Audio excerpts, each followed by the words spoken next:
Abin da nika so gare ka maza ka tai ka shaida mutane cewa Buhari ya fasa shigowa Zamfara saboda wani dalili. Inna lillahi wallahi akwai cakwakiya cikin mutanen Zamfara ko wani sun ka kwana suna ta jira ne. Ka ku ga yace bai tawa ai bai kyauta ba kai dai a duba ne kawai. Kore ka aiki kamar ɗauka waga kohi na ya aje shaka don haka umarni na nika baka ba shawara ba ka je ka aiwatar ka baya ma mutane cewa Buhari ya fasa shigowa Gusau saboda wasu 'yan dalilai da suka faru. Maza ka tai ka bani wuri ka je ka faɗa ma jama'a yanda na faɗa ma haka za ka faɗi.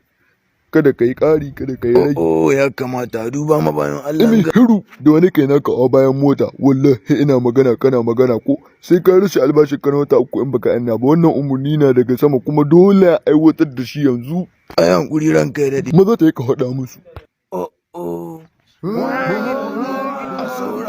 Saurara yan uwa maza da mata al'ummar jihar Zamfara Buhari ya ce a gaya muku cewa wayan yayin na hudu maganar ga na mana na saurin ga wallahi sina anya saurara ku bani minti biyu don Allah ku bani minti biyu ranka shi dade wallahi akwai gagarumin matsala.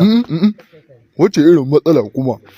A halin yanzu dai zuciyar bayan Allah nan ta fafasan take da na haɗu wannan magana tana iya cikewa 100 da haka wallahi ina haɗe ta ko nama na bai saurin nan ni dai gaskiya ban iya.